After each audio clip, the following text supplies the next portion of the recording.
Test কিভাবে খেলতে হয় সেটা এরই মধ্যে বুঝিয়ে দিয়েছেন সৌদ শাকিল। কদিন আগে গড়েন বিশ্ব রেকর্ডও। সে সৌদকে নিয়ে বিশ্বকাপ শুরুর পরিকল্পনা ছিল না পাকিস্তানের, কিন্তু দলের অন্যদের অফ ফর্ম তাকে দেয় নায়ক হওয়ার সুযোগ।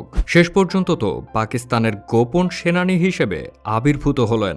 যাত্রা ম্যাচে ব্যাট হাতে নজর কেড়ে ম্যাচ সেরার মুকুটও মাথায় পড়লেন। কে এই সৌদ শাকিল, কিভাবে তিনি পাকিস্তান দলে তার পারফরম্যান্সের খাতাটাও একটু উল্টিয়ে পাল্টিয়ে দেখা যাক। 2014 সালে অনূর্ধ্ব-19 বিশ্বকাপে পাকিস্তানের অধিনায়ক ছিলেন সৌদ। তখন 6 ম্যাচে 127 রান করেছিলেন। পাকিস্তানের ঘরোয়া ক্রিকেটেও ভালো খেলেছেন তিনি। 2018 সালে কায়েদে আজম ট্রফিতে সব থেকে বেশি রান করেছিলেন, কিন্তু তারপরও জাতীয় দলের সুযোগ পাননি। 2021 সাল থেকে পাকিস্তান দলে থাকলেও প্রথম একাদশে সুযোগ পেতে 2022 সালের ডিসেম্বর মাস পর্যন্ত অপেক্ষা করতে হয়েছিল তাকে। কিন্তু একবার অভিষেকের পর থেকে আর আটকানো যায়নি তাকে।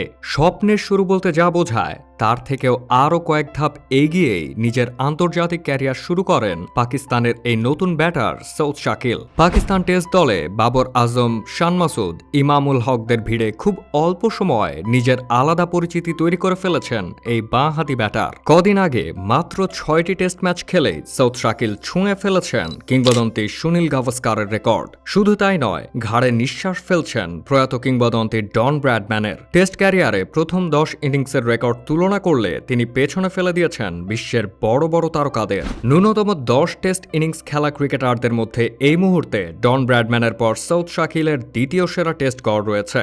ন্যূনতম 10 ইনিংসে প্রয়াত প্রাক্তন অজি কিংবদন্তির ব্যাটিং গড় 99.94। এটি টেস্ট ক্রিকেটের ইতিহাসে সেরা গড়। সেখানে শাকিলের গড় 98.50। পাকিস্তানের হয়ে এখনও 6টি টেস্টের প্রতিটিতেই অর্ধশত রান করেছেন সৌদ শাকিল। এর আগে এই কৃতিত্ব ছিল ভারতের গাভাস্কার সহ ওয়েস্ট ইন্ডিজের বাসিল বুচার, পাকিস্তানের সাইদ আহমেদ ও নিউজিল্যান্ডের বার্ট সুটক্লিফের। সেই তালিকায় 90তম সংযোজন সৌদ শাকিল। এখন পর্যন্ত 6টি টেস্ট খেলে 818 রান করেছেন। 2টি শতরান, 1টি দ্বি-শতরান ও 5টি অর্ধশত রান করে ফেলেছেন সৌদ শাকিল। এ তো গেল তার সাদা পোশাকের শুরুর দিকের হিস্সা।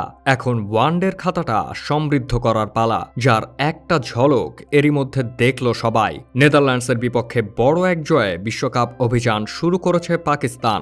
আগে ব্যাট করে বাবর আজমের দল 286 রানেই অল আউট হয়ে যায়। এরপর হারিস রউফ ও হাসান আলীদের নৈপুণ্যে 205 রানেই ইনিংস থামে নেদারল্যান্ডসের। ম্যাচ সেরা হয়েছেন পাকিস্তানের তরুণ ব্যাটার সৌদ শাকিল। মোহাম্মদ রিজওয়ানের সঙ্গে তিনি ব্যাটিং বিপর্যয়ে পড়া দলের হাল ধরেছিলেন। আক্রমণাত্মক মেজাজের ডাচ বোলারদের দাপটও কমিয়েছেন শাকিল। 28 বছর বয়সী এই ব্যাটার যখন ক্রিজে আসেন তখন পাকিস্তানের স্কোর ছিল 3 উইকেটে মাত্র 38 রান। এরপর রানের চাকা সচল করতে হাত খুলে খেলেছেন শাকিল। মাত্র 32 বলেই তিনি দেখা পান হাফ সেঞ্চুরির। রিজওয়ানের সঙ্গে তার 120 রানের জুটি পাকিস্তানের বড় সংগ্রহের ভিত করে দেয়। 120 স্ট্রাইক রেটে ব্যাট করেছেন শাকিল। 9টি চারের বাউন্ডারি ও 1 ছক্কায় তিনি করেন 68 রান। তবে অনেকে না চিনলেও অভিজ্ঞ শোয়েব মালিক ঠিকই চেনেন সৌদকে। বড় মঞ্চে তিনি যে দারুণ কিছু করবেন সেটা আগেই বলেছিলেন শোয়েব। তাকে পাকিস্তান দলে নিয়মিত চান শোয়েব। হয়তো তার চাওয়াকেই গুরুত্ব দেয় পাকিস্তানের নির্বাচকরা। শেষ পর্যন্ত তো ইতিবাচক ফলই পাচ্ছে দলটি।